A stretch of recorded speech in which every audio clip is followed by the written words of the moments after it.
Actually, I'm going to start this solo, and I hope you'll all join with me as you figure it out. I'm going to sing, "Come and Go With Me to That Land."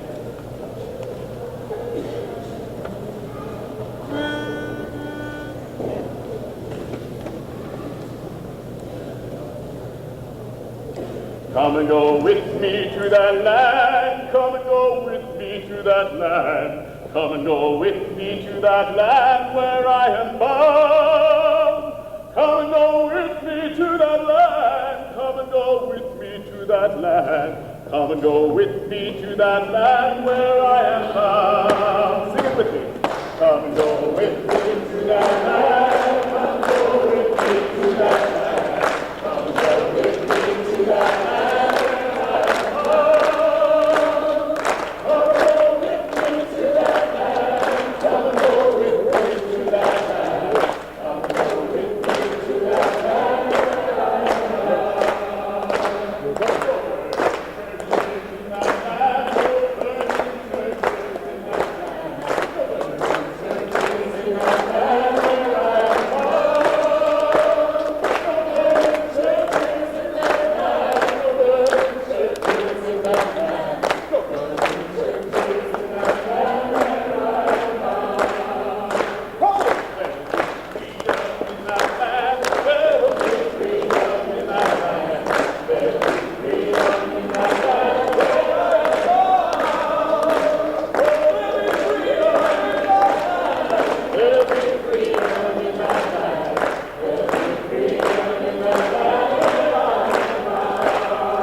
Representation of President Dennison, who could not make it here tonight.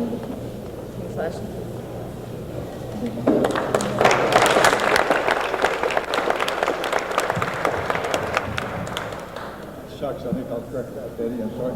I'm Jim Bleidner, Dean of the College of Arts and Sciences. I'm very pleased to read a message to you from President Dennison.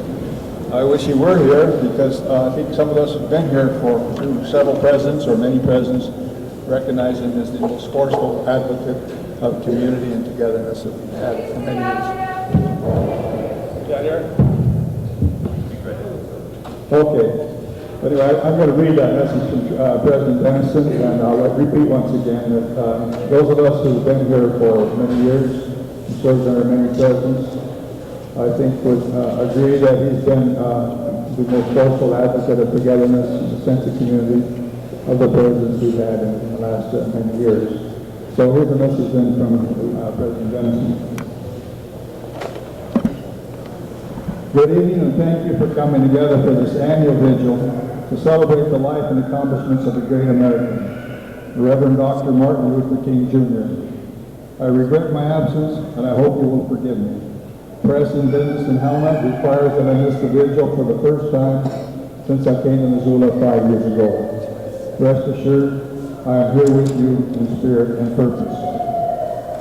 At the University of Montana and in the Missoula community, we share a deep commitment to the principles and example of Martin Luther King. Bearing witness to that enduring commitment, we began gathering on this campus for this annual vigil 2 years before the state finally adopted legislation recognizing the importance of King's legacy. We take great pride in that fact, and we intend to fulfill our responsibility to see that all Montanans understand and appreciate the lessons taught by Dr. King about the benefits of diversity and the power of nonviolence as a premise of peace and harmony. We assemble here this evening from a firm conviction that our society has the vitality and dynamic to show the world how diversity and nonviolence benefits all humanity. I continue to believe, as did Martin Luther King, that this country remains true to its ideals, refined and tested in revolution and civil war, and repudiates violence as a dysfunctional means of implementing them. As one of our greatest presidents put the point, our society stands as a beacon to all humanity, the world's last best hope to realize peace and harmony. But we can ill afford to rest content with rhetoric. We have much to do to assure the realization of those ideals within our own society. If we mean to have an influence on the emerging global society, we must demonstrate daily the reality of our commitment to those ideals. And we can never allow the dream to fade, the dream that made Dr. King's life worth celebrating. We have a responsibility to accept the challenge embodied in the legacy. Failure to do so will mean the end to the grand American experiment in a free society of equal citizens. As I think about the King legacy and the significance of our annual vigil, I feel a powerful sense of pride in this community. We have our differences, and we certainly have not eliminated controversy and argument on the campus or the community. If we had, I, for one, would worry. For our great strength as a community grows from and rests solidly upon our willingness as citizens to enter passionately but respectfully into a civil dialogue about matters of importance among people who care. On the campus and in Missoula, the King legacy lives on, enshrined in the workings of our community. I return now to the departure point and salute you as you join together to celebrate and pay tribute to a leader who helped show the way. Thank you so much for your commitment.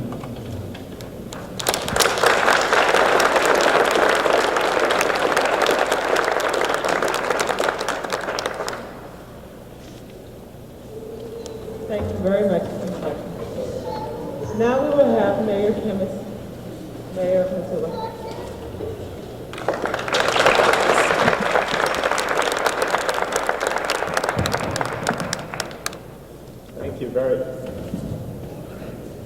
Thanks very much, Betty, and thanks to the African American Student Association for sponsoring this event. It's with some regret that for the first time I'm not able to share the podium with President Dennison, and I would like to thank the university for its commitment to this event, and especially to thank President Dennison for his steadfast support of not only this event, but for the values that underlie it. And on behalf of the city and indeed of the community of Missoula, I want to thank him and thank all of those on the campus who have been involved in organizing this and in carrying it forward through the years. And I want to thank you for inviting the community to be a part of this. Most of all, I want to thank and congratulate the people who have turned out in ever larger numbers to celebrate this day and the values that Dr. King is remembered for. I also want to underscore, though, some of the thoughts that we heard down at the courthouse from Reverend Garnis Holmes, who reminded us of something that I think we do need to remember.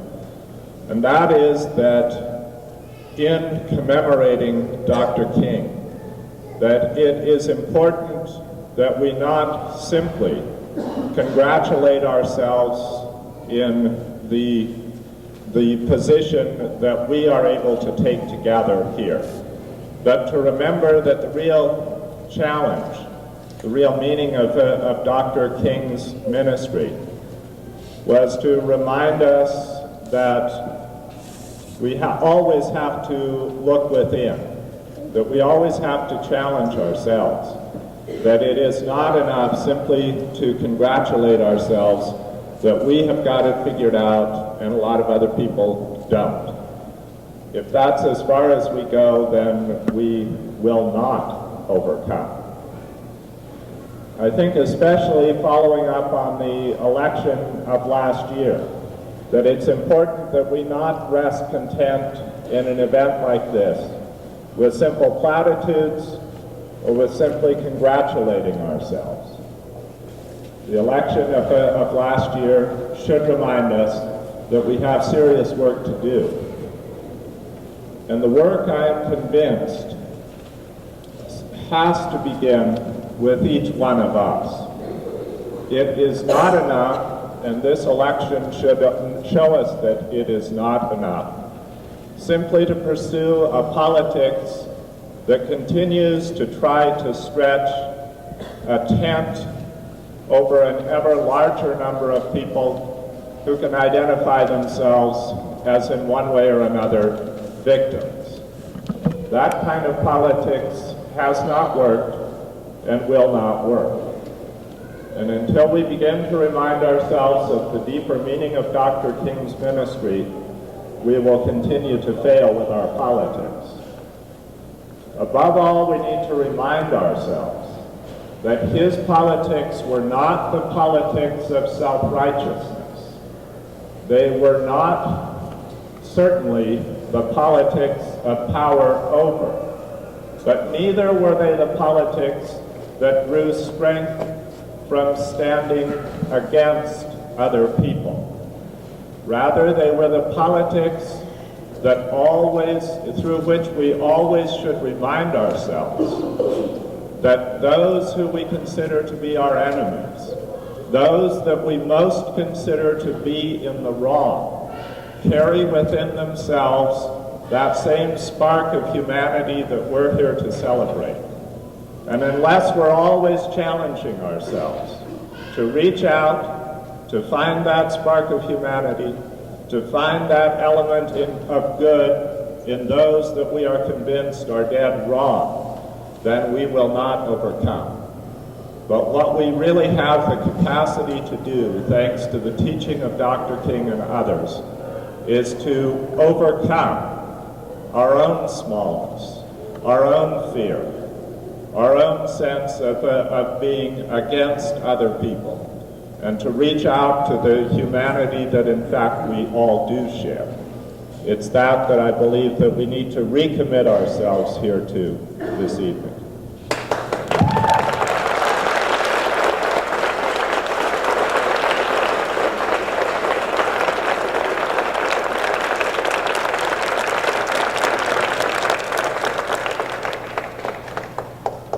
Hello, my name is Mike Griswold, student here at the University of Montana and Vice President of the African American Student Association. I'd like to thank everybody for attending. Given the multicultural nature of our society, the African American Student Association has decided to ask a cross-section of individuals from varied backgrounds and cultures to share very briefly how Dr. King's ideals and principles have impacted on them. I personally feel that Dr. King's vision has allowed African American students like myself to attend distinguished universities like the University of Montana.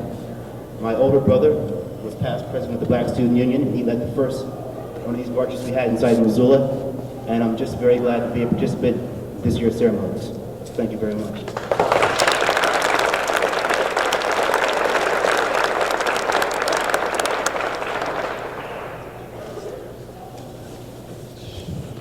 My name is Ralph Stone. Can you hear me?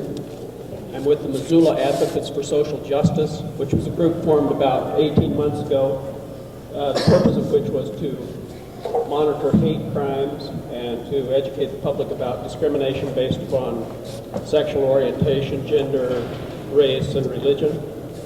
We also try to keep tabs on the far right in Montana and in the Missoula area, including the militia movement and similar groups that we think are fomenting hatred and not doing any good for us. I think Dr. King's memory means most to me in terms of his oratory. I think there were a lot of people who were saying things similar to what Dr. King was saying, but he said them in a way that was so eloquent and so uplifting, and that's what I take with me. He was the only public leader for whom I cried when he died, although there were others, of course, who made a big impact upon me, but he was the only one, and to this day is, and I think that says something about Dr. King.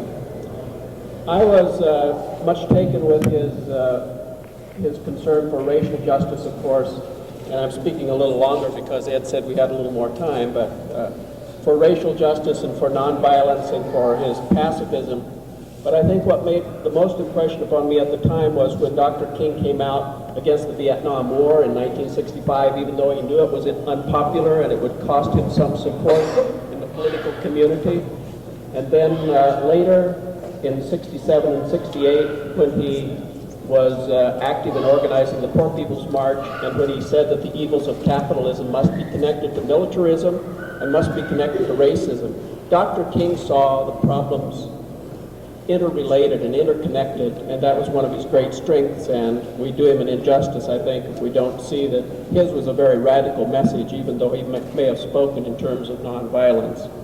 So I think he has a message for all of us who believe in diversity and recreating the ideals that this community believes in, and I think that we all believe in.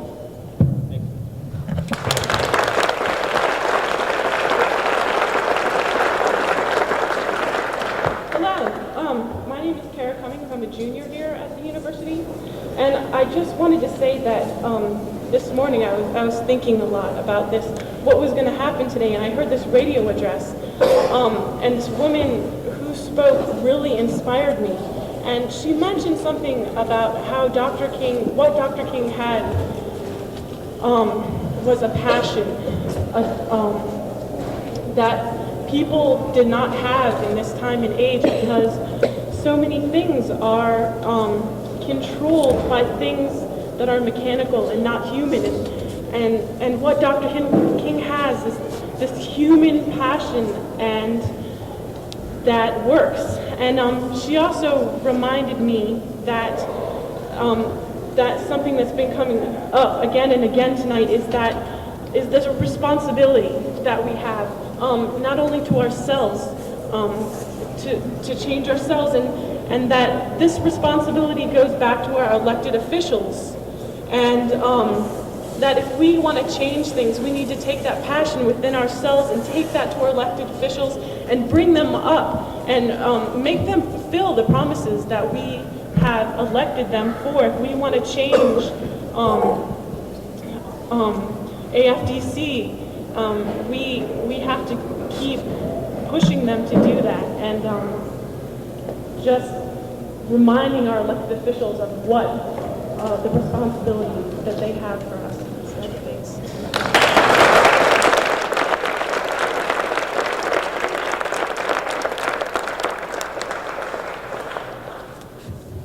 Hello, my name is Andre Floyd, and I'm a musician in your community, and I've lived in Montana since 1968.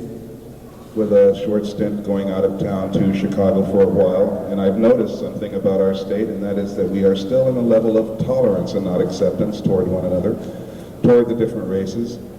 We tend to take our cues from MTV, and we don't look to our neighbors, we don't ask questions, we don't even really want to know, but it's nice to see everyone here, because this is really what it's all about, us getting together, asking questions, and unlearning the hate that may have been taught to us over the years. We have to somehow redirect our knowledge about what we are toward each other, learn to accept one another, and hopefully move from there into a higher ground.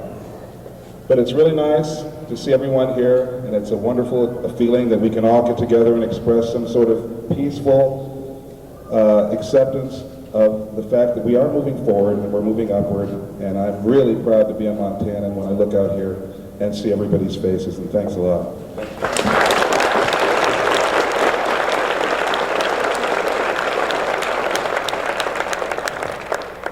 My name is Heidi Levine. I'm a senior here in psychology, and I'm from Los Angeles, and this will be the end of my third and last year here in Missoula. And Dr. King has been my idol since I read his speech in a program in 6th grade. And throughout my life, he's brought one thing to me, and that's hope. And when I hear his name, or when I hear other people speak his name, it just reinstills the hope in me that he brought to me when I was 12 years old. And in the 3 years I've been here, for the first year there were about 10 people here for Martin Luther King's birthday, and it's turned out to be this, and it's incredible. And I just have, it brings more hope to me to see this, and I believe that's his dream, and someday I hope that people will start, try not to cry, people will start recognizing differences and appreciating them rather than being afraid of them.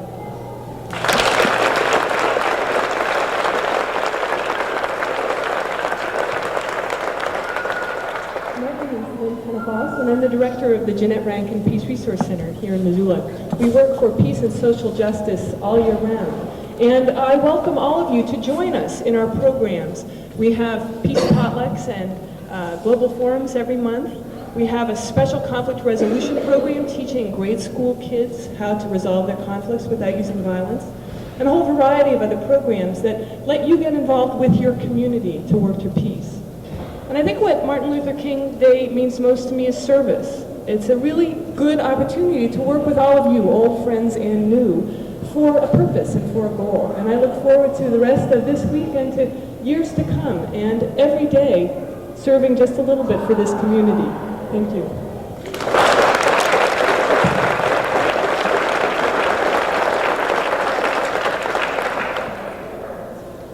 My name is Kofi Lameona, President of African Student Association. The meaning Dr. King's message has for us Africans, I'm from Africa, of course. It's probably not the same here, but it's such a powerful message. And whenever you say that, I have a dream, or let's freedom reign, it's so powerful, and brings this message of hope, which most of the people don't understand, but it's just something powerful which just gets out of them. I don't know how to explain that, but that's the way we feel it, and we're all glad that it turns out to be this big event. Thank you all for coming, and thank you African American Student Association for doing this. We all appreciate it. Thank you.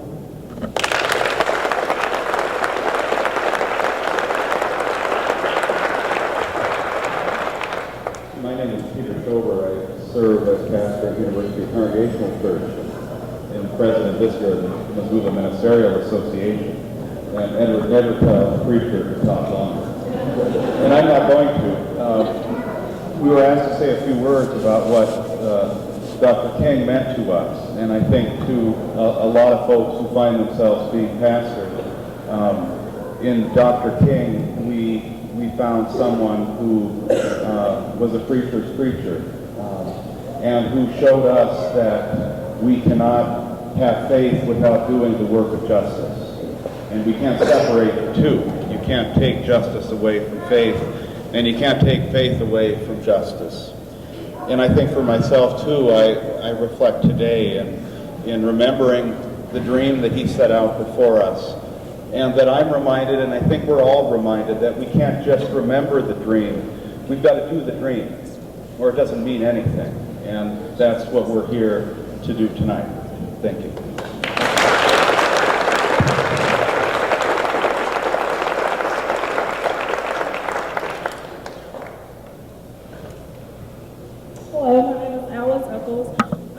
Work with the Forest Service, and I'm an active member of the African American Women's Support Group. I would just like to say that Dr. King's dream, it truly means a great deal to me because it has enabled me to be educated, to strive for all the goals that I have. And I would just like to say that through Dr. King, he has allowed generations and future generations just to have dreams and goals and to just strive for everything and all that they can be. I mean, he is just there's just so much that you could say. I think everyone knows, truly knows, how he was just a great man, just great and powerful. Thank you.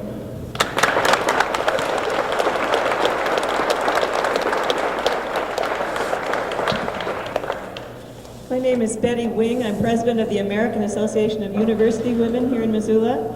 Our number one priority in our organization is equity and education for women and girls, but our second priority is diversity. And because of that, we put on the Hate Crimes Conference in November. And sometimes when we think about hate crimes and look ahead into the future, we do get frightened because we see anger in this country. But I think if there's anything that Dr. King and the whole civil rights movement meant to me, it was courage. They had an incredible amount of courage to do what they did. And I think if we all stick together, we can find the courage it takes. Thank you.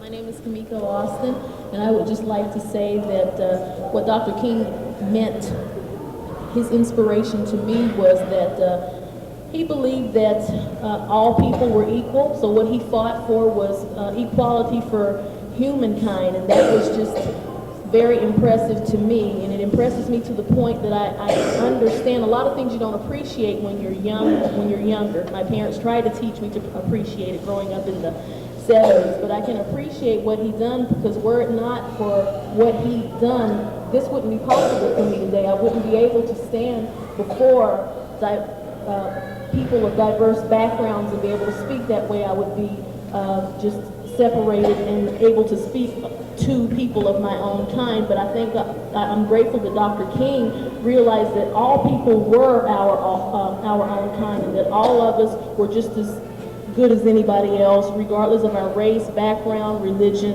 or whatever. Thank you.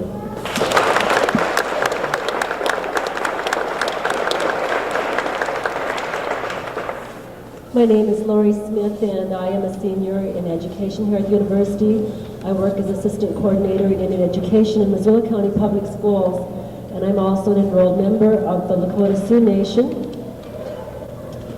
The spirit of Martin Luther King Jr. reminds me, as a representative of Native Indian America, that we must continue to sever the bonds of our silence, because it is our personal obligation to inform and become informed about this country's history of criminal injustice to its native people through the subsequent spiritual, cultural genocide in the name of Christian civilization.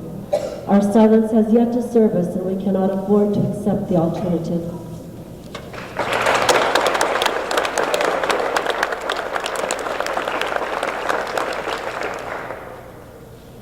I'm the Reverend Grace Lorenz. I'm on the executive board of the Montana Association of Churches, as well as being a member of the Missoula Ministerial Association. And I would like to say that it has been a pleasure to organize and help work with the worship service. But shortly before Christmas, I was assaulted 2 feet outside my back door. And I have learned, as she learned to tell you, sound is better than silence. Several years ago I was raped, and I kept silent for 20 years, and it did me no good. This time I am saying we must stop violence. We must put an end to it. We must work toward nonviolent conflict resolutions, and I am here to speak out tonight for that reason. We cannot remain silent. Let us speak out, speak up, and be heard. Thank you.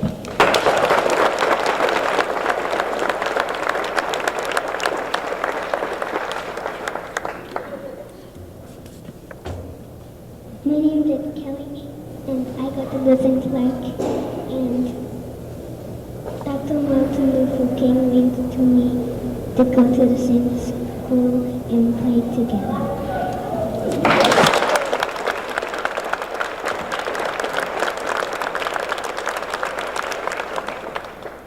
I'm Edward Sanford, Director of the African American Studies Program. When I think of Dr. Martin Luther King Jr., I think of opportunity and hope. Thank you.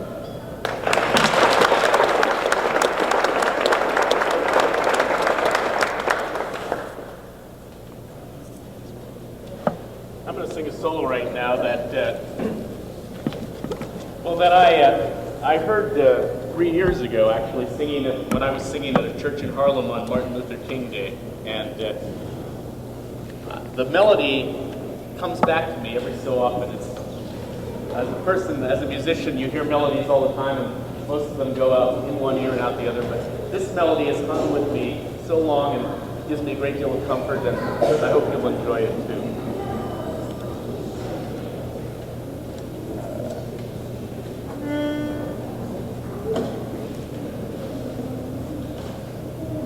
There's a man going round taking names, taking names. There's a man going round taking names, taking names. He has took our movement's name and has set our souls aflame.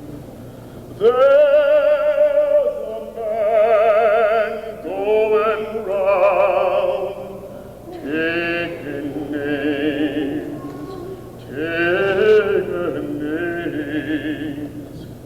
Oh, freedom is that man taking names, taking names. Oh, freedom, our movement's name, and has left the bigot in shame. Oh, freedom is the man taking names, taking names. Oh, death is the man taking names, taking names. Oh, death is the man taking names, taking names. He has took my mountain's name and has left my heart in pain.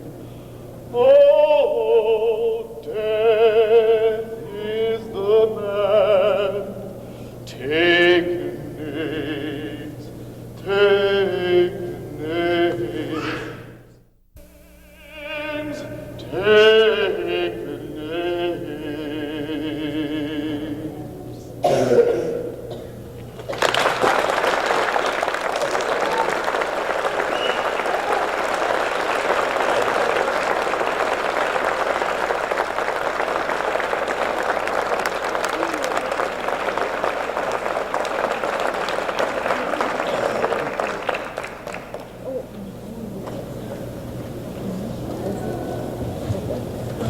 Now we're going to see Dr. King's I Had a Dream speech. Rough places will be made plain, and the crooked places will be made straight, and the glory of the Lord shall be revealed, and all flesh shall see it together. This is our hope. This is the faith that I go back to the South with. With this faith, we will be able to hew out of the mountain of despair a stone of hope. With this faith, we will be able to transform the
mountain of Tennessee.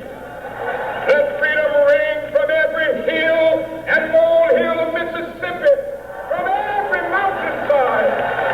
Let freedom ring when we capital. When we allow freedom ring, when we let it ring from every village and every hamlet, from every state and every city, we will be able to speed up that day when all of God's children, black men and white men, Jews and Gentiles, Protestants and Catholics, will be able to join hands and sing in the words of the old Negro spiritual. Free at last, free at last, thank God Almighty.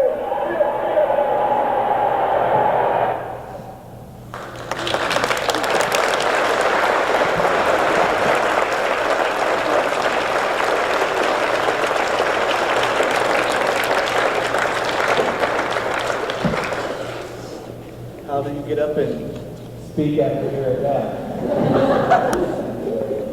My name is Logan Jordan. I'm a vice president of the African American Student Association.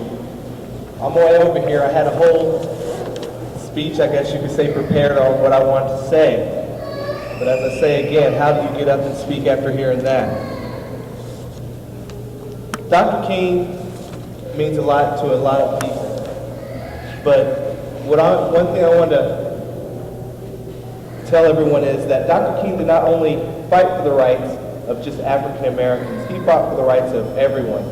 Everyone who has ever been oppressed or who had had any wrong done to them at any time. This is what Dr. King was fighting for. And not only was he fighting himself, but he was inspiring in each and every person that he spoke to stand up and fight themselves. And I think that's what's most important about the Dr. King legacy. Because even though the man is gone, his legacy is still here with us today. And as we light our candles that a lot of you got passed out today, I would like for each one of you to think to yourself of how in your community and in your life, how you can affect someone else, how you can help fight the wrong that you might see being done to someone else. Because if each one of us in this room alone does one act of kindness, and in turn that person does one act of kindness, that could be a lot of people right there affected. And that's what Dr. King was trying to get at in his speech here, that when everyone can come together and work as one group, then we'll all be together. As everyone is lighting their candles, which there's matches I believe being passed around, we have a song that we like to sing. It's a song that everyone knows, This Little Light of Mine. We're going to sing 2 verses of that. And then we're going to have a special musical being done by R. Kelly over here. He's going to be playing Judas McBennett. Thank you.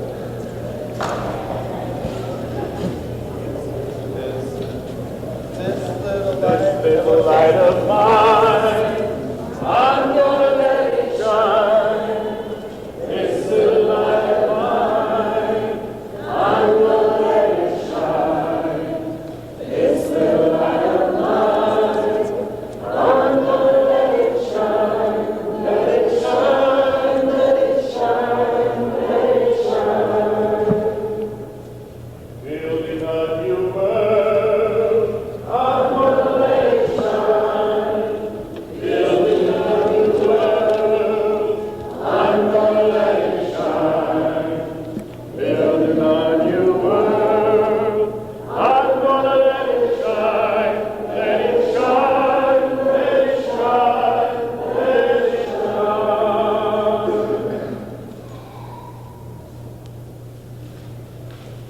Please be seated.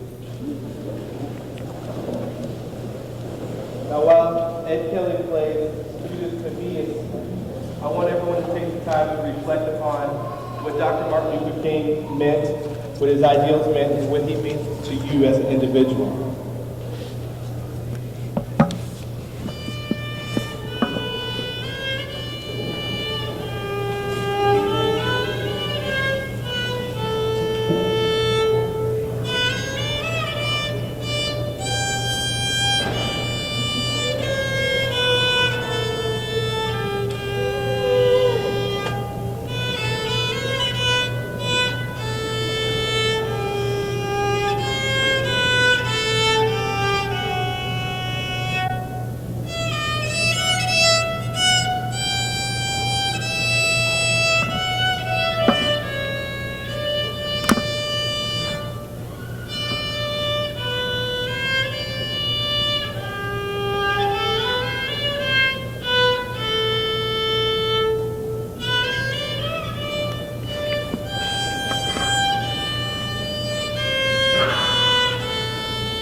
My name is Indira Red, and I am also Vice President of the African American Student Association.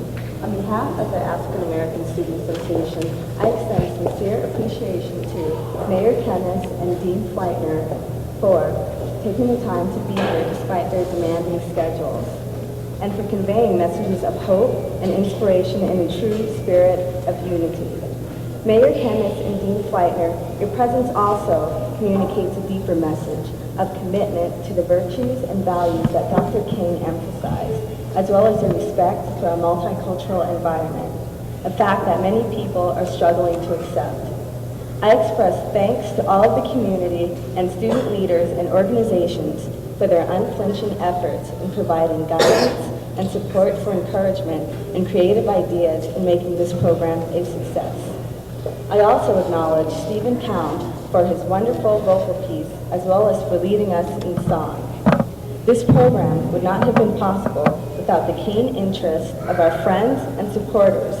Because of people like you, we can overcome the barriers that keep us apart and keep Dr. King's dream alive until it becomes a reality. Last but not least, I extend a sincere thank you to Dr. Edward Sanford for his total involvement in assisting with the organization of this vigil and for his work as advisor to the African American Student Association. His energy and his ideas serve to motivate us and to keep our enthusiasm alive.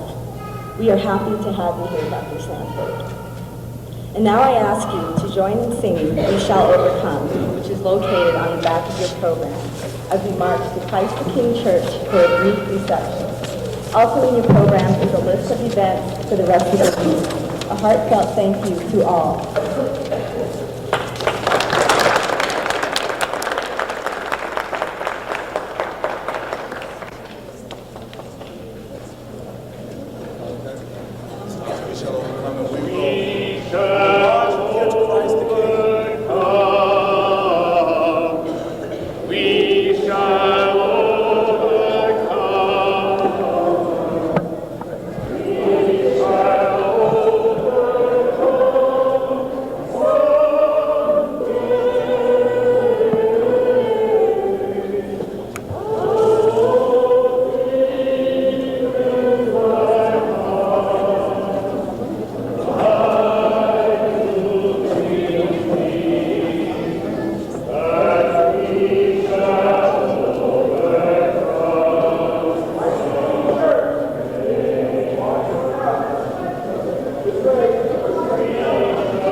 I mean, like, say, let's open the borders up, you know? Well, it must be.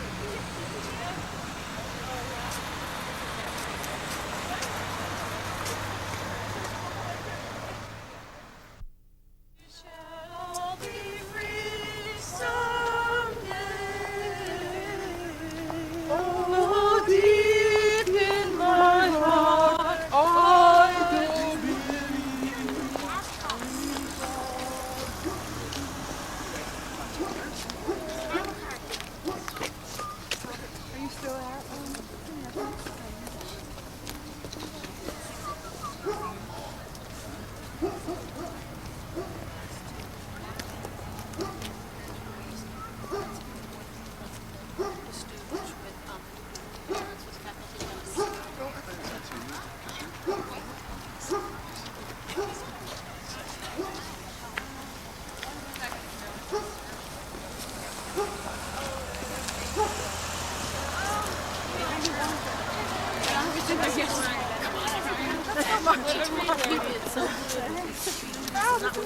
With his speech, he's sick.